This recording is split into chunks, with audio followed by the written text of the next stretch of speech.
Hello बच्चों, मैं मोहन सिंह राजपूत आज की कक्षा में आपका स्वागत करता हूं। तो हम पढ़ रहे थे कक्षा 12 की इतिहास की पाठ्य पुस्तक का भाग 2 भारतीय इतिहास के कुछ विषय, और इसका छठा अध्याय भक्ति व सूफी परंपराएं हम पढ़ रहे थे। तो इसके आज के भाग में, इस कक्षा का जो आज का भाग हम पढ़ेंगे, इसमें हम बात करेंगे नवीन भक्ति पंथ, मतलब भक्ति आंदोलन में भी जो 3 मुख्य संत थे, कबीरदास, गुरु नानक देव और मीराबाई, और साथ में एक संत थे असम के शंकर देव, उनकी आज की कक्षा में हम बात करेंगे। तो आइए बच्चों, शुरू करते हैं आज की कक्षा।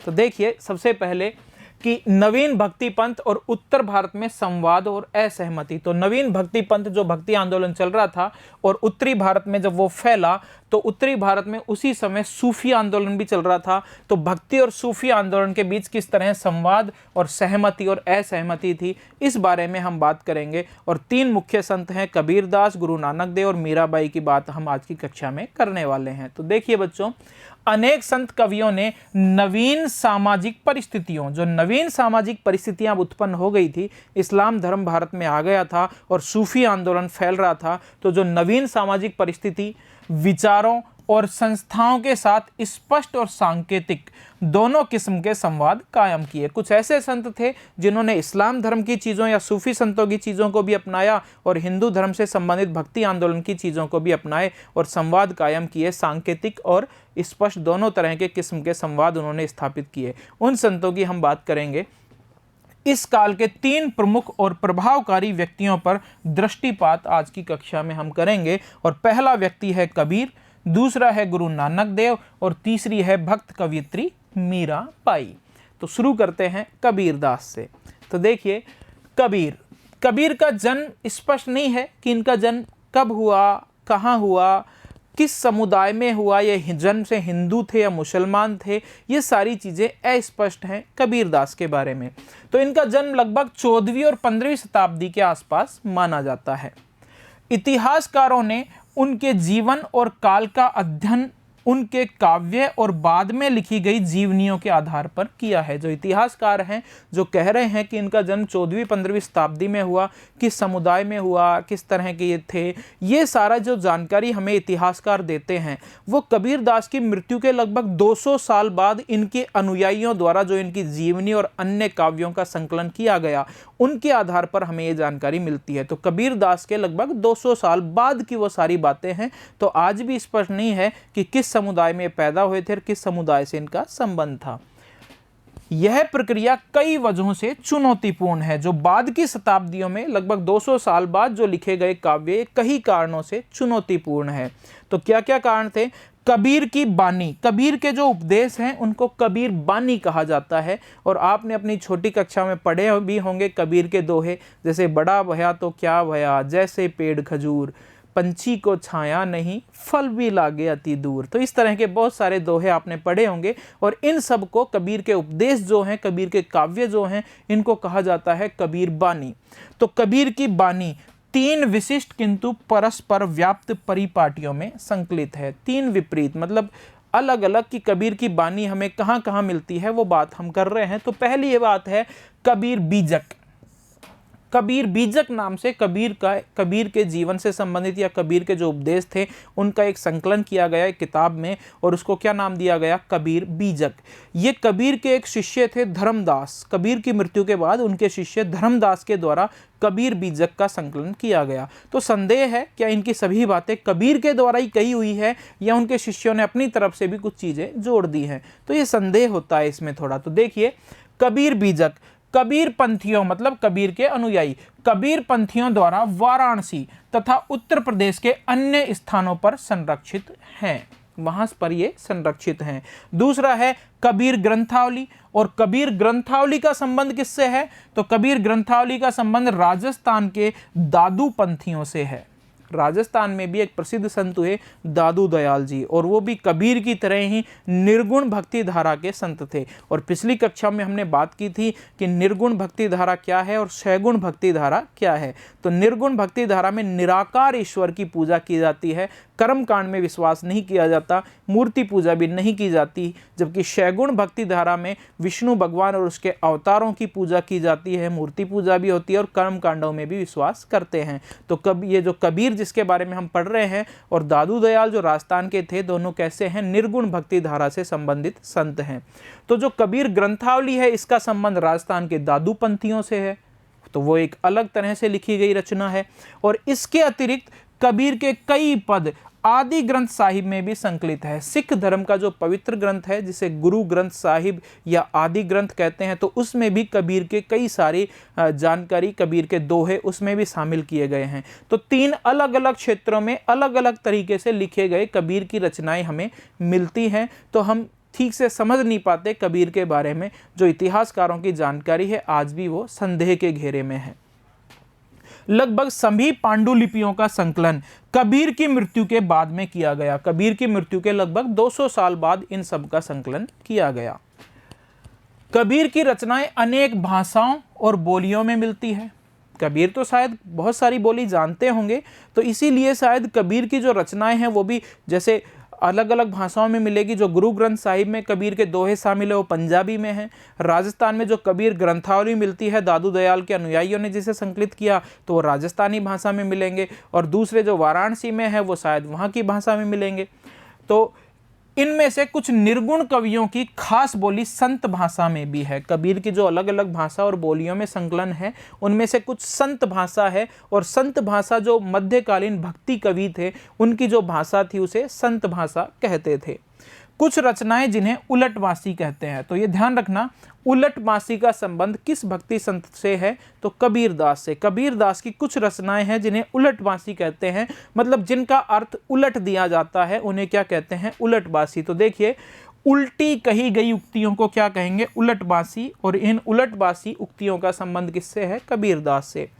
तो कुछ रचनाएं जिन्हें उलटवासी के नाम से जाना जाता है इस प्रकार लिखी गई हैं कि उनके रोजमर्रा के अर्थ को उलट दिया गया है। तो उलटवासी का संबंध किससे है?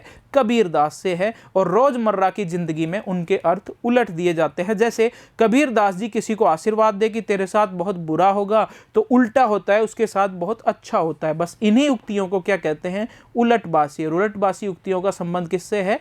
संत कबीरदास से है, जो निर्गुण भक्ति धारा के संत थे। आगे देखिए, कबीर बानी की एक और विशिष्टता यह है, कबीर के दोहे उन्हें कबीर बानी भी कह देते हैं, कबीर की वाणी भी कह देते हैं। और कबीर बानी का संकलन उनके शिष्य धर्मदास के द्वारा किया गया था। तो कबीर बानी की एक और विशिष्टता यह है कि उन्होंने परम सत्य को वर्णित करने के लिए अनेक परिपाटियों का सहारा लिया। कबीर का उद्देश्य था कि परम सत्य का ज्ञान होना चाहिए। वो ऐसा विश्वास नहीं करते थे कि हिंदू रीति रिवाजों पे चल के ही हमें सत्य का ज्ञान हो या इस्लाम धर्म के रीति रिवाजों पे चल के ही हमें सत्य का ज्ञान हो। उन्होंने भक्ति और सूफी दोनों की मान्यताओं को अपनाया सत्य का ज्ञान प्राप्त करने के लिए। तो देखिए, अनेक परिपाटियों का उन्होंने सहारा लिया। किसके लिए? सत्य को वर्णित करने के लिए। इस्लामी दर्शन की तरह वे इस सत्य को अल्लाह, खुदा, हजरत और पीर कहते हैं। इस्लाम से अपना लिया कि जो असली सत्य है वो अल्लाह, खुदा, हजरत या पीर हो सकते हैं। वेदांत दर्शन जो हमारा उपनिषद दर्शन है, वेदों से जो उत्पन्न है, उसकी बात कर रहे हैं। तो वेदांत दर्शन से प्रभावित वे सत्य को अलख, अलख मतलब अदृश्य, निराकार, ब्रह्मन और आत्मन कहकर भी संबोधित करते हैं। तो मतलब हिंदू दर्शन को भी अपनाया और इस्लाम दर्शन को भी उन्होंने सत्य की खोज के लिए अपना लिया। उनका उद्देश्य था सत्य की खोज और अलग अलग परिपाटियों को उन्होंने अपना लिया। कुछ कविताएं इस्लामी दर्शन के एकेश्वरवाद और मूर्ति भंजन का समर्थन करते हुए हिंदू धर्म के बहुदेववाद और मूर्ति पूजा का खंडन करती हैं। कुछ ऐसी कविताएं हैं कबीरदास की जो कि एकेश्वरवाद पर बल देते हैं, मतलब एक ही ईश्वर पे बल देते हैं, जो इस्लाम धर्म की बातें हैं। हमारे यहाँ हिंदू धर्म में बहुत सारे भगवान हैं जबकि उनके एक ही अल्लाह होता है। तो एकेश्वरवाद का समर्थन करते हैं और मूर्ति की भी पूजा नहीं करते हैं, वो मूर्ति भंजन का, मूर्तियों को तोड़ने का भी समर्थन करते हैं। ठीक है। और हिंदू धर्म के बहुदेववाद और मूर्ति पूजा का खंडन करते हैं कुछ पंक्तियों में वो। अन्य कविताओं में जिक्र है कि इश्क और सूफी सिद्धांतों का इस्तेमाल नाम सिमरन कि हिंदू परंपरा की अभिव्यक्ति करने के लिए करती है। तो कुछ पंक्तियों में कहेंगे कि वो हिंदू धर्म की परिपाटियों का समर्थन करते हैं। आगे बात करें, क्या ये सभी कविताएं कबीरदास द्वारा रची गई? और ये कहना थोड़ा मुश्किल है, क्योंकि ये कविताएं कबीरदास जी ने केवल सुना दी थी। इनका संकलन कबीरदास जी की मृत्यु के लगभग 200 साल बाद किया गया। इसलिए संदेह होता है क्या कबीरदास जी ही सारी परिपाटियों को अपना रहे हैं, कि ये सारी कविताएं कबीरदास जी द्वारा रची गई? ये कहना थोड़ा मुश्किल है कि उन्हीं की रचना है या बाद में उनके शिष्यों ने अपनी तरफ से भी कुछ चीज़ें जोड़ दी हैं। क्योंकि उनके शिष्य कहते हैं, कुछ लोग कहते हैं कि कबीर इस्लाम धर्म से संबंधित थे, मुसलमान परिवार में पैदा हुए, और कुछ लोग कहते हैं ये हिंदू परिवार में पैदा हुए। कबीर की समृद्ध परंपरा इस तथ्य की द्योतक है कि कबीर पहले और आज भी उन लोगों के लिए प्रेरणा का स्रोत है। कबीर से इस्लाम धर्म की परिपाटी को अपनाई या हिंदू धर्म की, लेकिन कहते हैं कि कबीर उस परंपरा के लिए, उन लोगों के लिए प्रेरणा का स्रोत है जो सत्य का ज्ञान प्राप्त करना चाहते हैं। तो देखिए, प्रेरणा का स्रोत है जो सत्य की खोज में रूढ़िवादी, धार्मिक, सामाजिक संस्थाओं, विचारों और व्यवहारों को प्रश्नवाचक दृष्टि से देखते हैं। तो उन लोगों के लिए कबीर आज भी प्रेरणा स्रोत है जो केवल सत्य का ज्ञान प्राप्त करना चाहते हैं और सत्य के मार्ग में आने वाले रूढ़िवादी, धार्मिक, सामाजिक संस्थाओं और विचारों और व्यवहारों पर वो प्रश्नवाचक चिन्ह लगा देते हैं, सबको मानने से वो इनकार कर देते हैं। उन लोगों के लिए आज भी कबीरदास प्रेरणा स्रोत हैं। इस विषय पर आज भी विवाद है कि वह जन्म से हिंदू थे अथवा मुसलमान। कबीरदास जन्म से हिंदू थे या मुसलमान, इस पर आज भी संशय है, आज भी विवाद है। कबीरदास जी के बारे में ऐसा कहा जाता है कि 14वीं-15वीं शताब्दी में उनका जन्म हुआ, शायद किसी हिंदू परिवार में। हिंदू स्त्री के गर्भ से वो पैदा हुए और हिंदू स्त्री के पैदा होते ही उन्होंने उनको एक छाबड़ी में डाल के, एक नदी थी लहर तारा नदी, वहाँ उस नदी में उनको छोड़ दिया। उस नदी में वो किसी दूसरे दंपति को मिल गए, नीरू और नीमा नाम के पति पत्नी थे जिनके कोई संतान नहीं थी। वो वहाँ से गुजर रहे थे तो उन्हें किसी बच्चे के रोने की आवाज़ दी। जो नदी में एक टोकरी थी जिनमें कबीरदास जी थे, वो रो रहे थे, तो नीरू और नीमा पति पत्नी वहाँ आए और उनको वो बच्चा मिला। उनके कोई बच्चा था नहीं तो वो उसे ले गए, और वो थे तो हिंदू, लेकिन कुछ समय पहले ही उन्होंने इस्लाम धर्म कबूल कर लिया था। इसलिए जो मुसलमान परिवार में है उनका पालन पोषण हुआ कबीरदास जी का। तो ये बड़ा संशय का विषय है कि वो जन्म से हिंदू थे या मुसलमान थे। यह विवाद अनेक संत जीवनियों में उभर कर आते हैं जो 17वीं शताब्दी यानी उनकी मृत्यु के 200 वर्ष बाद भी लिखी गई थी उनकी जीवनियाँ, उनमें भी ये विवाद उभर कर सामने आते हैं। वैष्णव परंपरा की जो जीवनी, वैष्णव संत जो थे, वैष्णव परंपरा में जो उनकी जीवनी लिखी गई कबीरदास की, उसमें क्या कहा गया कि कबीर, कबीर का मतलब क्या होता है? तो कबीर अरबी भाषा का शब्द है जिसका अर्थ क्या होता है? महान। आगे बात करें कि वैष्णव परंपरा में जो भी कबीरदास की जीवनी लिखी गई को जन्म से हिंदू बताया गया है। नाम क्या दिया गया उन्हें? कबीरदास। दास अक्सर हिंदुओं में ही लगता है। तो वैष्णव परंपरा में जो भी उनकी जीवनी लिखी गई उसमें उन्हें हिंदू परिवार से बताया गया है, कबीरदास उनको बताया गया है, उनका नाम बताया गया है।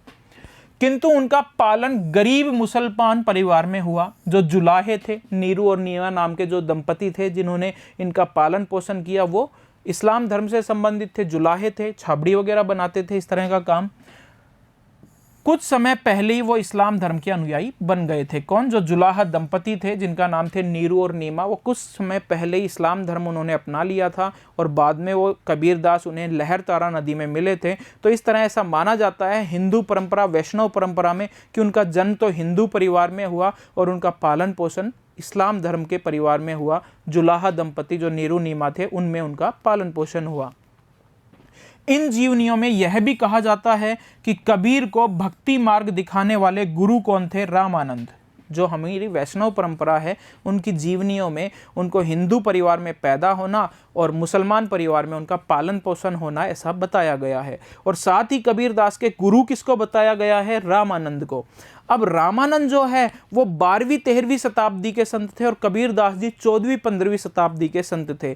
तो इन दोनों का गुरु शिष्य होना इतिहासकारों को थोड़ा हजम नहीं होता। या तो हो सकता है रामानंद ने बहुत ही 100 साल से ज़्यादा का जीवन जिया हो, तो हो सकता है वो कबीरदास जी के गुरु बने हों, लेकिन ऐसा संभव माना नहीं जाता कि रामानंद जी और कबीरदास जी लगभग इनकी जन्म और मृत्यु में 100 वर्ष का अंतराल है। इस तरह मानते हैं कि गुरु हो सकते हैं कबीरदास जी के रामानंद जी, लेकिन ऐसा मुश्किल है थोड़ा। इतिहासकारों का यह भी मानना है कि कबीर और रामानंद का समकालीन होना मुश्किल प्रतीत होता है, क्योंकि कबीरदास जी का संबंध है 14वीं 15वीं शताब्दी से और रामानंद उनसे लगभग 100 साल पहले थे, 12वीं 13वीं शताब्दी से। और कुछ 100 लोग कहते हैं गुरु शिष्य थे, लेकिन ऐसा होना संभव नहीं लगता है। अगले संत हैं वो है बाबा गुरु नानक और उनके पवित्र शब्द। जैसे हमने कबीरदास जी की बात की जो निर्गुण भक्ति धारा के संत थे, ऐसे ही गुरु नानक देव हैं जो पंजाब से जिनका संबंध था और ये भी एक निर्गुण भक्ति धारा के संत थे। तो देखिए इनके बारे में, बाबा गुरु नानक, और इनका जन्म हुआ था 1469 में, मृत्यु हुई 1539 में।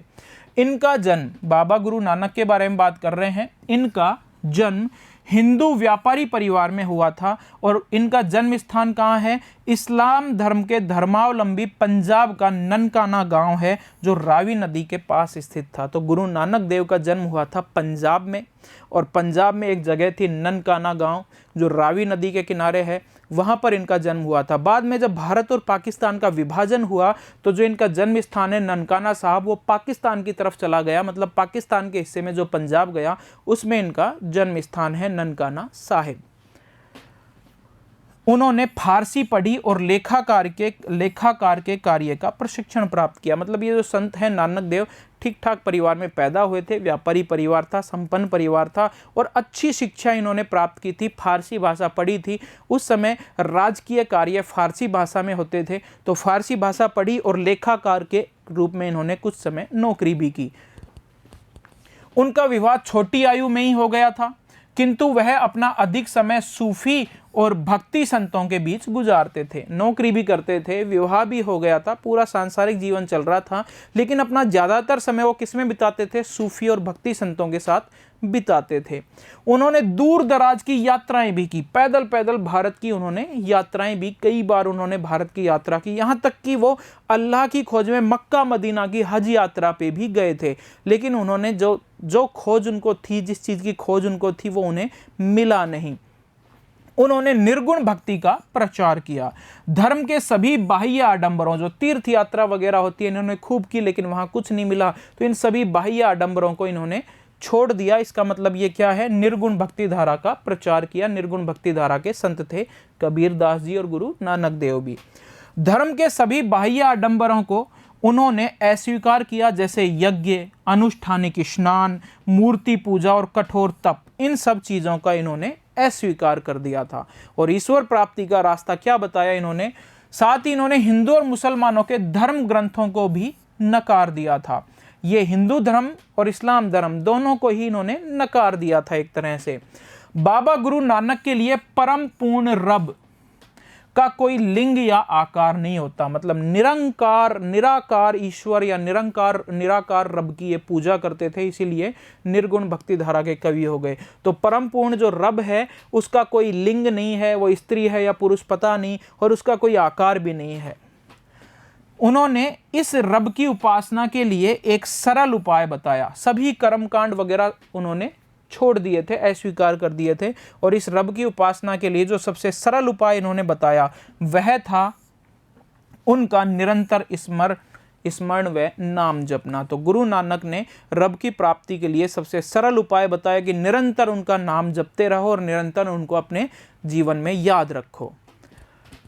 उन्होंने अपने विचार पंजाबी भाषा में शब्द के माध्यम से सामने रखे। जैसे कबीरदास जी की शब्द है, वैसे गुरु नानक की भी शब्द नाम से एक जो रचना है वो पंजाबी भाषा में है, क्योंकि पंजाब के ये थे तो वहाँ के लोगों को पंजाबी भाषा में ही ये बातें करते थे, उनको उपदेश देते थे। तो इन्होंने अपने विचार पंजाबी भाषा में शब्द के माध्यम से लोगों के सामने रखे थे।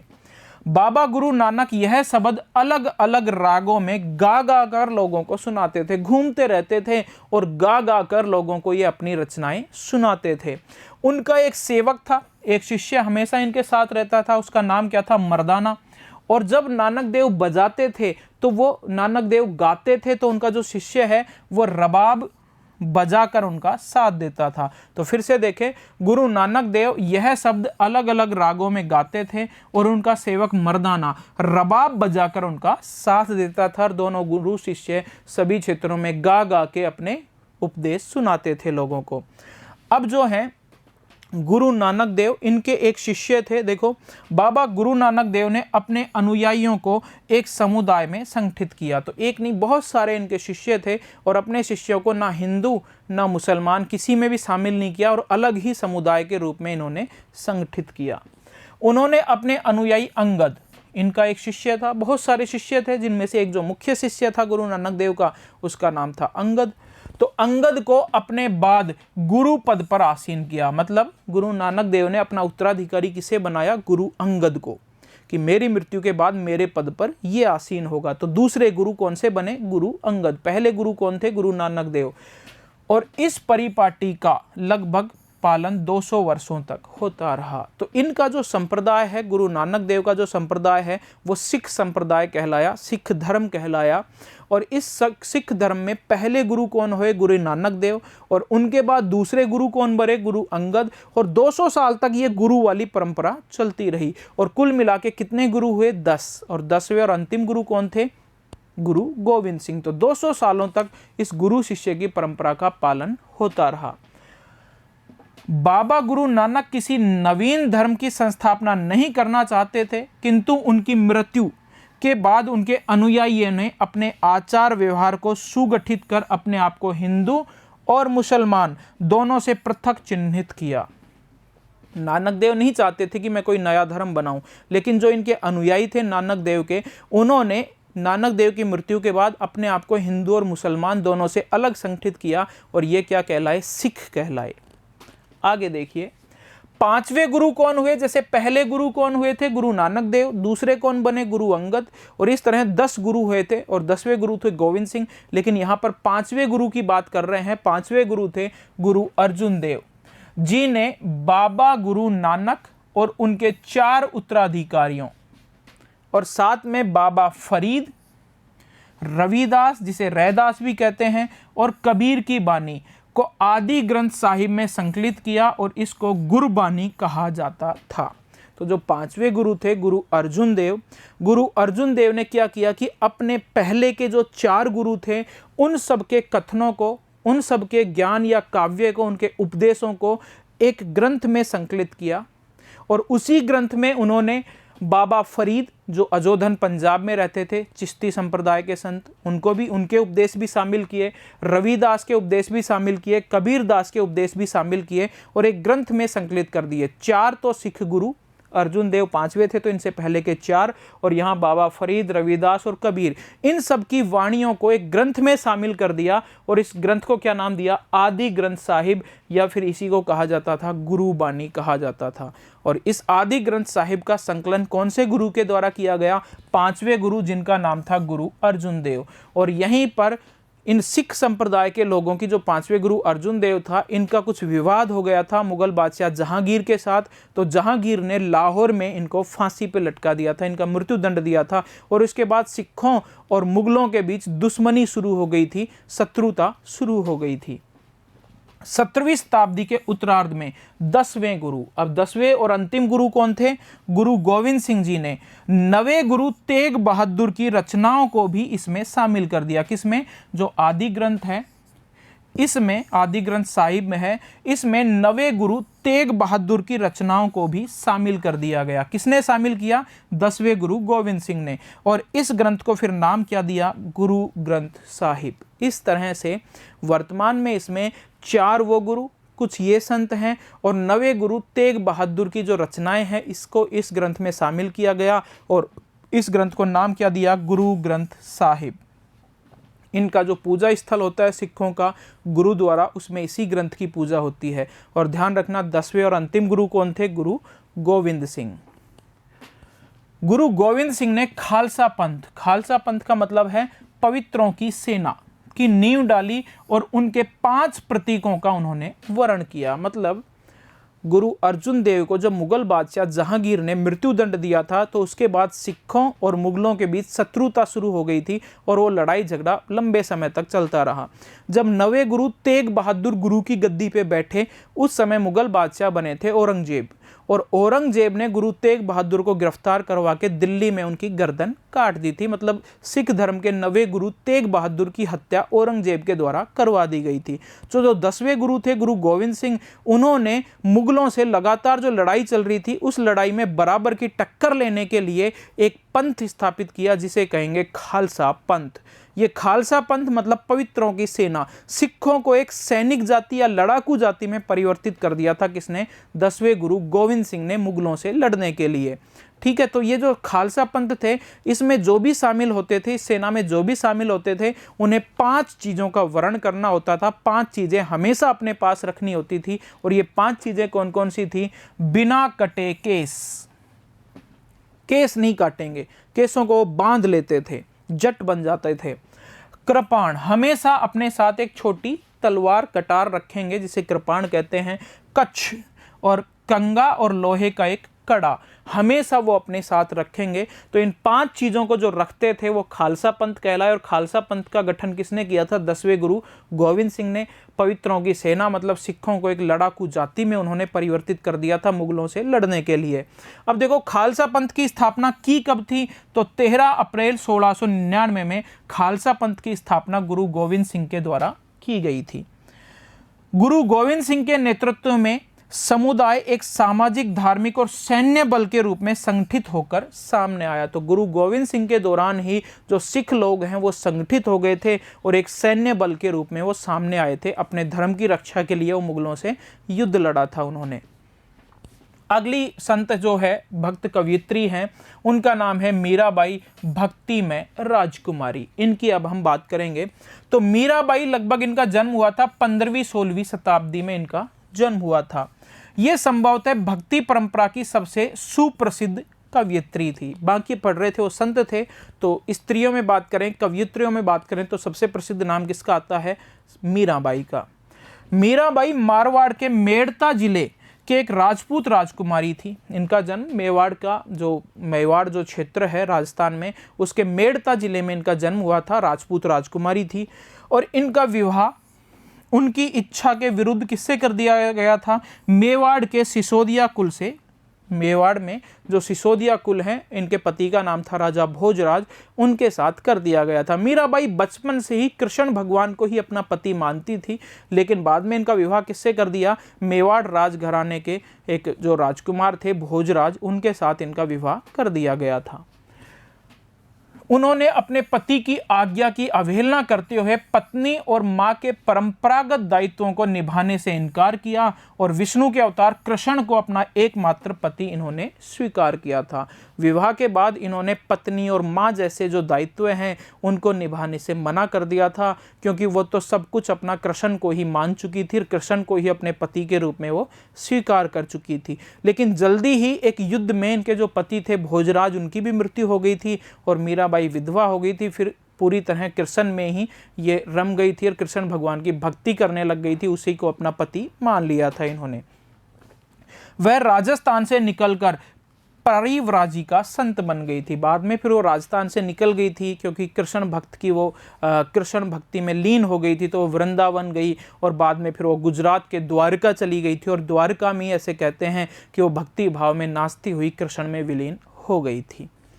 आगे देखिए बच्चों, कुछ परंपराओं के अनुसार मीराबाई के गुरु किसको माना जाता है? गुरु रैदास को, जो जाति से चर्मकार थे, मतलब निम्न कुल के थे, अस्पृश्य जाति से संबंधित थे। कौन? गुरु रैदास, ये मीराबाई के गुरु थे। अब ये मीराबाई ने एक निम्न जाति के व्यक्ति को अपना गुरु बनाया। इससे पता चलता है कि मीराबाई ने जातिवादी समाज की रूढ़िवादियों का भी उल्लंघन किया था। आगे देखिए बच्चों, एक और संत जिनके बारे में हम पढ़ेंगे वो है शंकरदेव, और ये असम क्षेत्र से संबंधित थे, असम राज्य से इनका संबंध था।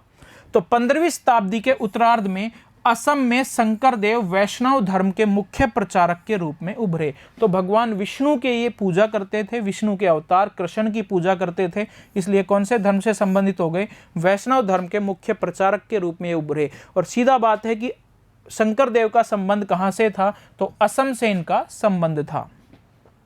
इनके उपदेशों को भगवती धर्म कहकर संबोधित किया जाता है। तो इनके जो उपदेश हैं वो क्या कहलाए, भगवती धर्म, या इनका संप्रदाय क्या कहलाया, भगवती धर्म, क्योंकि ये भगवत गीता और भगवत पुराण पर आधारित थे। ये उपदेश सर्वोच्च देवता विष्णु के प्रति पूर्ण समर्पण के भाव पर केंद्रित थे। शंकरदेव के बारे में बात की है। शंकरदेव ने भक्ति के लिए नाम कीर्तन और श्रद्धावान भक्तों के सत्संग में ईश्वर के नाम उच्चारण पर बल दिया, और उन्होंने आध्यात्मिक ज्ञान के प्रचार के लिए शस्त्र या मठ तथा नाम घर जैसे प्रार्थना घरों की स्थापना को बढ़ावा दिया। इस क्षेत्र में ये संस्थाएं और आचार आज भी पनप रहे हैं। और शंकरदेव की प्रमुख काव्य रचना क्या है, कीर्तन घोष। तो शंकरदेव का संबंध असम क्षेत्र से था, और शंकरदेव वैष्णव धर्म के प्रचारक थे असम क्षेत्र में, और इनकी जो रचना है उसे क्या कहेंगे, कीर्तन घोष। तो उम्मीद है बच्चों आज की कक्षा आपको अच्छी लगी होगी, समझ में आया होगा। मिलते हैं अगली कक्षा में। धन्यवाद।